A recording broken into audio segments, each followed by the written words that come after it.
اسلامی میرج۔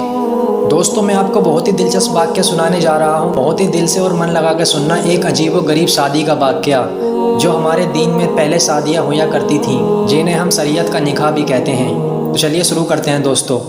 حضرت سعید ابن مسیب ایک تابعی تھے جنہوں نے صحابہ کو دیکھا۔ کئی صحابہ سے انہوں نے علم بھی حاصل کیا۔ اپنے وقت کے ایک بہت بڑے عالم کہلائے۔ ان کے پاس ایک نوجوان آیا کرتا تھا، لیکن کافی وقت گزر گیا وہ نہیں آیا۔ پھر ایک دن وہ آیا تو حضرت سعید ابن مسیب نے آنے کی وجہ پوچھی تو نوجوان نے کہا، حضرت میری بیوی کا انتقال ہو گیا تھا، اس لیے میں حاضر نہیں ہو سکا۔ تو سعید ابن مسیب نے اسے نوجوان کو دلاسا دیا اور پھر دوسری شادی کے بارے میں سوال کیا تو اس نوجوان نے اپنی غریبی کا تذکرہ کیا کہ حضرت میں تو بہت غریب ہوں، میں نکاح کا انتظام کیسے کروں؟ تو حضرت سعید ابن مسیب نے اس کو اپنا داماد بنانے کی خوشخبری دی۔ اس نوجوان کو یقین نہیں آ رہا تھا کہ حضرت اپنی اس بیٹی کے رشتے کی بات کر رہے ہیں جو قرآن حافظہ ہے اور علم کی دولت سے مالا مال ہے، اور جس کے لیے خلیفہ نے اپنے بیٹے کے لیے رشتہ بھجوایا تھا، لیکن حضرت سعید نے انکار کر دیا۔ اس لیے اس نوجوان کو بہت حیرت ہو رہی تھی۔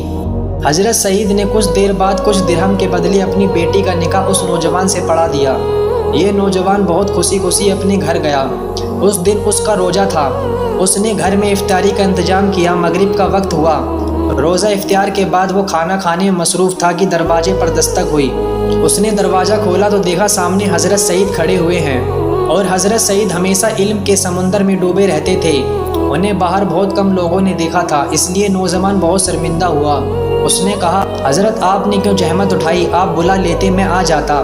تو حضرت سعید نے کہا، میں تمہاری امانت تمہارے پاس لے کر آیا ہوں۔ ان کی بیٹی ان کے پیچھے کھڑی تھی۔ انہوں نے اس کو دروازے کے اندر کیا اور خود وہاں سے اپنے گھر چلے گئے۔ دوستو، یہ تھی اس وقت کی شادیاں جو بہت ہی آسان ہوتی تھیں۔ مہر کی رقم اتنی رکھی جاتی تھی جس کو آسانی سے دے دیا جائے۔ صرف مال و دولت و خوبصورتی پر ہی رشتہ نہیں ہوتا، بلکہ اصل بنیادی اس کی دینی ہوا کرتی ہے۔ حضرت سعید نے مال و دولت خوبصورتی نہیں بلکہ دیندار نوجوان دیکھ کر اپنی بیٹی کا رشتہ کر دیا۔ یہ تھی اصل اسلامی شادی جس کی بنیادی ہمارے نبی کریم صلی اللہ علیہ وسلم ڈال کر گئے تھے۔ لیکن جیسے جیسے وقت گزرتا رہا، شادیوں کی سادگی ختم ہو گئی اور دکھاوا بڑھنے لگا، اور ایک آسان کام مشکل ہو گیا۔ قیامت کے قریب ہونے کی علامت یہی بتائی گئی ہے کہ شادی مشکل ہو جائے گی اور بدکاری آسان ہو جائے گی۔ آج اگر اپنے آس پاس نظر ڈالیے تو بالکل یہی حالات ہیں۔ نوجوان لڑکیوں کی شادی نہیں ہو رہی ہے، کیونکہ آج کل کے لوگ ایک سے ایک بڑھ کر اپنی حیثیت کے مطابق رشتہ دیکھتے ہیں، اس لیے عمر زیادہ کر لیتے ہیں۔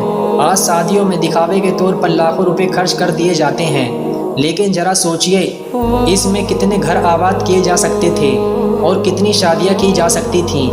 کتنے غریب ماں باپ ایسے ہیں جو رات کو ٹھیک سے سو بھی نہیں پاتے کہ میں کہاں سے اتنے دہیج کا انتظام کروں، اور اسی جہیز کی وجہ سے کہیں بیٹیاں جلائی جاتی ہیں اور نہیں تو گھر گھر ستائی جاتی ہیں۔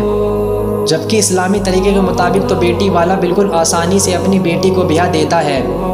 اسے نہ تو اس کے ولیمے کی کوئی فکر ہوتی ہے اور نہ کوئی جہیز کی۔ وہ اپنی بیٹی کو زحمت نہ سمجھتا بلکہ اللہ کی رحمت سمجھتا۔